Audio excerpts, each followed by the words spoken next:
Tervist, hea kanali jälgija, tellija, vaataja.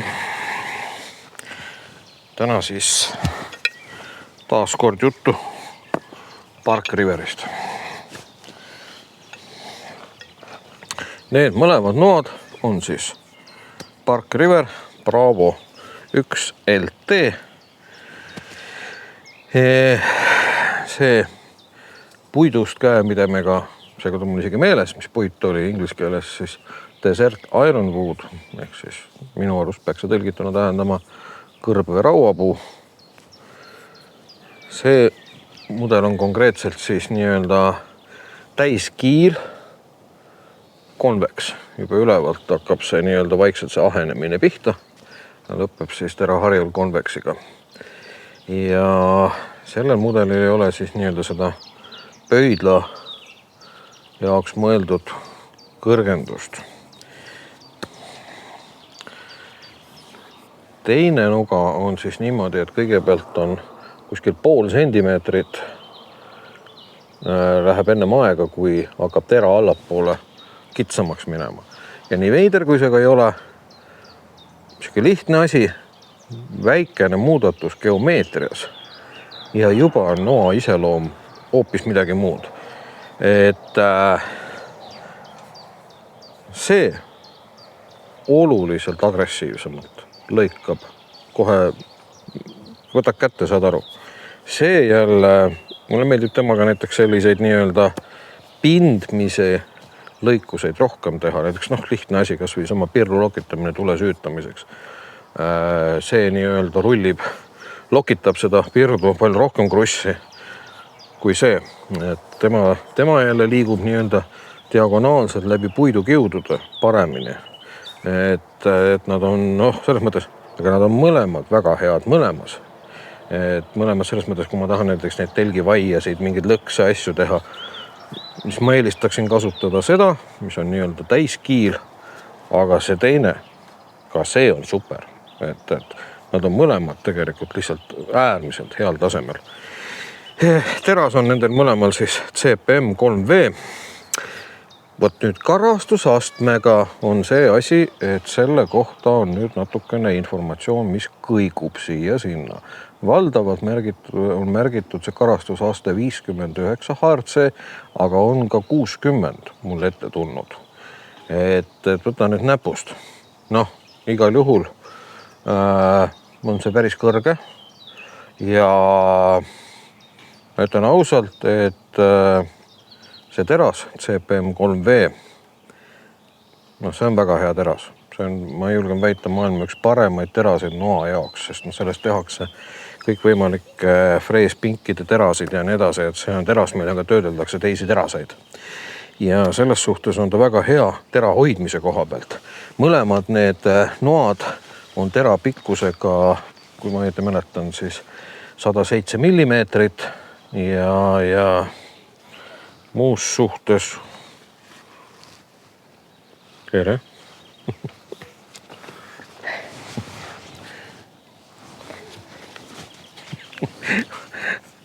Lapsed on nii armsad. Aga jah, nüüd mul läks meelest ära, mis ma öelda tahtsin. Ühesõnaga 107 millimeetrit on tera pikkus ja ühesõnaga käepidemi kartat, aga jällegi, nagu Park Riveri kohta ma olen rääkinud, et selle ühe nimetuse all võib olla niivõrd palju erinevad nugasid. Taaskord nad kasutavad nii kartat, nad kasutavad minu arust G10 erinevaid puite, väga erinevad ja on igasuguse muid ka materjale, et selles mõttes nagu jah, kui sa tahad Park Riverit osta, siis sa pead äärmiselt põhjalikult nagu tausta uurima selle koha pealt, mida sa täpselt tahad saada ja siis lootma, et võib-olla sul on õnne ja lähebki täpselt niimoodi. Aga mis on kindel, et kui minu ja minu sõbra ja meil mõlemal on mitu Park Riverit, kui ka kõik meie noad erinevad oma nii-öelda iseloomult, siis suurt vahet ei ole. Nad on alati teistest peajagu üle, enamusest. Et on nugasid, mis on nii-öelda lähedal, aga aga jah, ütleme, et minu jaoks on maailmas nagu, mõnes mõttes ütlen ausalt, et on nagu 2 noabrändi, mis on nagu mingiks teatavaks selliseks asjaks, millega ma mõõdan nugasid enda jaoks, hindan nagu. Et üks on siis Park River ja teine Fälgniven. Et nad on jälle nüüd 2 erinevat, äärmiselt erinevat tegelikult noabrändi oma, kuidas öelda, ma isegi julgeks väita, et filosoofiliselt ülesehituselt. Aga mõlemad on minu jaoks need standardid, et ma kas hindan nugasid nendest nõrgemateks või nendest paremateks, aga see on minu jaoks see mingi teatav maamärk. Et ja kindlasti ütleme nii, et ma olen küll mõlema brändi puhul võib-olla, eriti Park Riveri puhul kohanud veidreid nugasid, mida ma ei suuda mõista, aga nad on ikkagi kvaliteetsed olnud. Aga noh, see selleks. Nii, nendel on nugadel kaasas sükene äärmiselt kvaliteetne, ilus nahktuppe, mida rohkem seda kannad, seda ägedamaks ta minu arust läheb. Et teda on võimalus kanda nii-öelda rihma peal horisontaalasendis. Minule subjektiivselt, ma ei tea, ma ei kannaks. Ma olen proovinud, mulle ei meeldi. Et võib-olla on täpselt see, et mul on näiteks seljakotil mingid rihmad, ütleme mingid kompressioonrihmad, kus ma võin ta panna näiteks kuhugi, püsti asendis. Siis veel, aga muidu mitte. Aga nii, terasest rääkisin, karastusest rääkisin, käepidemetest natukene rääkisin. Mida peab ütlema, et inimestele, kes armastavad pigem sellist ümargust ja võib-olla kergelt nagu pontsakamat käepidet, siis see käepide on täpselt teie jaoks. Minu eelistus isiklik pigem langeb süksele lapikumale. Aga ütleme nii, et ikkagi nad istuvad käes mugavalt. Kindlasti puidust käepidemega nuga on kergem kui meikartast. Aga ütleme, et jah. Ikka see vahe on tuntav. Et ei saa väita seda, et ta ei oleks tuntav. Nüüd, mida tuleb natukene arvestada, et kui nüüd see Bravo 1 LT omale tellida, millel on see pöidla nii-öelda kõrgendus siin peal. Et siin on nagu mitmeid tehnikaid, et ühtpidi siis nagu aitab seda pöialt sul fikseerida. Mina teen mingit nikerdamisi, hoian pöialt siin, selle koha peal. Et just tagasi tõmbamisel kuidagi nagu anda mingisugust toestust noale. Et millega tuleb nagu arvestada, mis alguses mind tiba häiris, et kui ma võtsin puualu ja hakkasin nii-öelda see pirdu lükkama, siis see koht mõjus ebameeldivalt, ebamugavalt. Et selles mõttes pigem jah, Bravo 1.2, seal on natukene pikem see nuga, sökene, ma oletan äkki mingi sentimeeter või sentimeeter ja paar millimeetrit peale. Et siis seal võtta ise ka, seal on täitsa okei. Aga siin ta võib mingis olukorras natukene nii-öelda nagu häirida. Tera hoiavad ime hästi. Et ütleme, et selles mõttes te võite ära kaotada vabalt oma luisu. Ega luiskuga tema teritamine ei ole ka lihtne, ütlen ausalt, et mina olen pigem seda teed praegu läinud, et peale seda, kui paar kuud nagu kasutad teda, siis hakkad tundma, nüüd tahaks nagu seda tera uuesti sama ärksaks saada ja siis pigem ma olen isegi hoonimislaua peal või mul on, ma ei mäleta, mitu mikronit, mul see luisk on, üks eriti peen kivi on tolle peal veidikene nühkinud, aga põhimõtteliselt need nohad tegelikult ikkagi tahaksid saada teemalt plaate teritamise jaoks või siis veel parem lintteritajat. Et ikkagi isegi ka lintteritaja peal ei piisa niimoodi, et lase tšauh üle, et kui ikkagi on vaja teravaks saada, siis arvesta sellega, et sa saad ikka päris hea mitu minutit seal lindi taga ka seista ja seda nuga teritada, et selles suhtes nagu jah, teritamine ei pruugi kõige lihtsam olla, aga see vaev ja see hüvitatakse siis sellega, kui hästi ta tera hoiab. Kes võiks olla sihtgrupp, kes seda nuga tarbiks? Raudselt number 1 kindlasti kohe inimesed, kes tegelevad bushcraftiga ja sellise ellujäämise asjaga, sest tegelikult ju selle noa nii-öelda ajalooline taust on ju ka päris huvitav, et ta tegelikult aastal mingisugune, ehkki ma pakun 2002-2003, peast ei mäleta enam täpselt, USA sõjavägi nii-öelda valis ta, õigemini mitte selle, nüüd ühe teise Park Riveri noa, millest ongi siis see Bravo omakorda nii-öelda nagu edasi arendatud. Põhimõtteliselt on tegemist siis tänase seisuga ametliku armee noaga, mida kasutatakse siis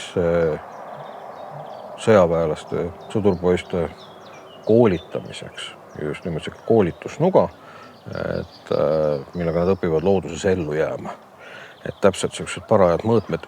Minu teada seal küll nad ei kasuta LT versiooni, mis on nii-öelda nagu see saledam, vaid seda klassikalist, millel on tera laius siis 5,5 mm, siin on 4 mm, et ta on 1,5 mm saledam, mis ütleme, ilmselt parandab natuke lõikeomadusi, aga kui mul on näiteks vaja puualgu lõhestada, siis jah, oleks see jämmem vähe parem, aga praktika on tõe kriteerium. Mul on siin siis üks siukene puualg. Proovime, kuidas tal jõudu on sellega toime tulla. Jah, mingi sentimeeter, natuke mõni millimeeter peale on tera pikem.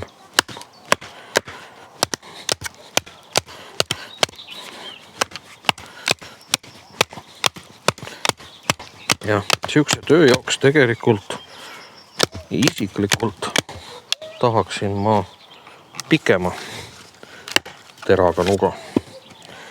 Aga alati ei ole ju. Siin oli korralik vint sees puul, aga ütleme, pirru tegemiseks paraja puu sain ju tegelikult kätte, nii et palju siin ikka vaja on. Jah, minu argimus on see, et mulle meeldib nuga puu sisse ka nii-öelda käega lüüa teinekord. Ja siin hakkabki nagu see koht, see kõrgendus segama. Ja ma ei saa ka siia poole ka minna, sest et ükskord ma sain selle trauma, et hoidsin küll kätt selle koha eest, aga põrutasin nii-öelda selle pehme kohaga väga siia noa otsa peale ja sain ka augu sisse.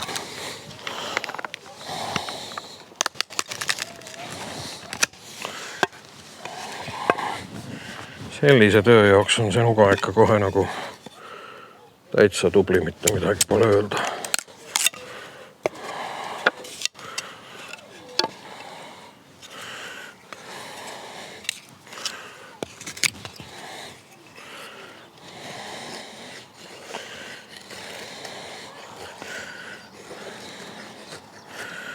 Väga mõnusalt niimoodi libedalt jookseb nagu puidu kiudude vahele. Väga hästi kontrollitav. Ütleme nüüd, et see, mida noa kasutaja seda kontrollitunnet tera liikumise üle, see on nagu super. See on üks eeskujulikumaid, ma julgeks väita. Et väga mõnus. Võtame nüüd teise geomeetriga noa, proovime teiselt poolt vastu teha lokke.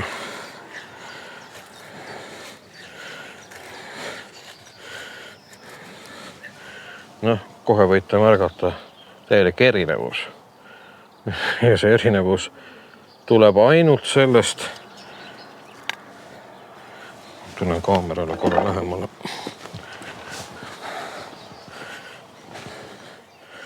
Ainult sellest, et näete, see on mingi võib-olla 5, võib-olla isegi 4 millimeetrit. Siin ei ole, siin hakkab ülevalt kohe kitsenemine pihta. Kas nii ka midagi õnnestub näha? Väga mitte. Ühesõnaga, siukene lihtne erinevus geomeetrias ja tulemus on juba puidu peal hoopis teissugune. Et no mis sa teed?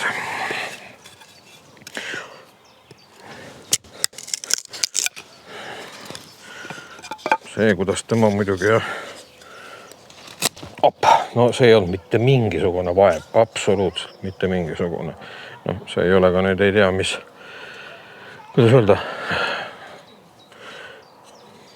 jäme piirbaas. Aga võtame siis midagi toekamat. Vaatame, kuidas ta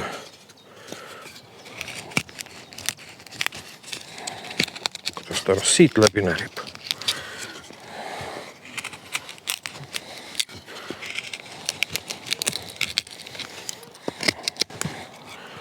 Tip-top või midagi. See on ikka nagu jah.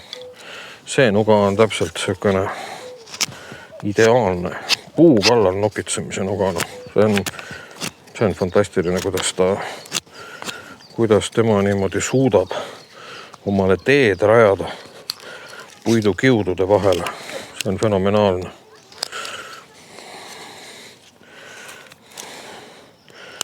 Et kui sulle lihtsalt meeldib puutöö nokitsemine, siis ma julgen küll soovitada, et see võiks olla sinu nuga. Hinda tuleb selle eest maksta. Noh, ütleme, need on paraku jah, need nood, mis liigituvad žanrisse, et olen ebaodav. Aga noh, muidugi te saate sellise asja, mida te pärandate nii-öelda isalt pojale ja sealt veel edasi. Nokitsemine on lausa nauding sellega. Et ma võin ennast ausalt ütles, eks ma olen nokitsenud ka, et ma võin ikka ennast täitsa selle noaga töötades ära unustada. Jah, see täiskiilprofiiliga, see on tunda gramm magusamalt jookseb puidukiudude vahele, aga ütleme nii, et ka see porgand on nagu ülihea. Aga jah, kui sa oled siuke bushcrafti huviline, ellujäämise huviline, siis on see täpselt see nuga, mida sa vajad, mis peab sul olema. Et ka bushcraftide seas tõesti ülipopulaarne maailmas, vaatamata omale kõrgele hinnale. Kindlasti inimene, kes tegeleb matkamisega, oled sa nüüd siuke matkateel kulgeja tüüp, kui sa võtad ette seal nädal või 2 kersvaid rännakuid, siis ma arvan, et see on täpselt see ideaalne nuga sinu jaoks. Et need olukorrad, mis on siukse matkateel kulgemise peale ette võivad tulla, need nood, ma usun, et lahendavad need olukorrad ära küll. On see siis söögi tegemine, mis iganes nokitsemine ja nii edasi, vajaduse lõkke ettevalmistamine. Et need, kes matkavad nii-öelda off-roadi, samamoodi ma olen kindel, et see nuga peaks sul olemas olema. Aga ühest sellest muidugi ilmselt ei piisa. Et mingi selline vähe suurem peaks ka sellise off-road matka ajal olemas olema. Siin ma ütleks niimoodi, et säde tõmbab eeskujulikult see versioon, mis on siis see täiskiili puiduskäepidemega. Ja see teine, see porgand, ütleme nii, et ta saab hakkama, aga ta on pigem selline 4-, rohkem ei annaks. Vaat, nii palju siis raskest muusikast, aga ega siin rohkem midagi ei oskagi öelda. Ärge hoidke oma raha kokku. Et nii palju, kui ma inimesi tean, kes on, muus öelda, teatavas mõttes selle ohvri toonud ja võib-olla isegi kergelt üle mu varju hüppanud, aga ma olen hea noa ostnud. Ma ei tea kedagi, kes pärast oleks kahetsenud. Ja toidu kallal nokitsemiseks on see nuga ka üsnagi hea. Nii et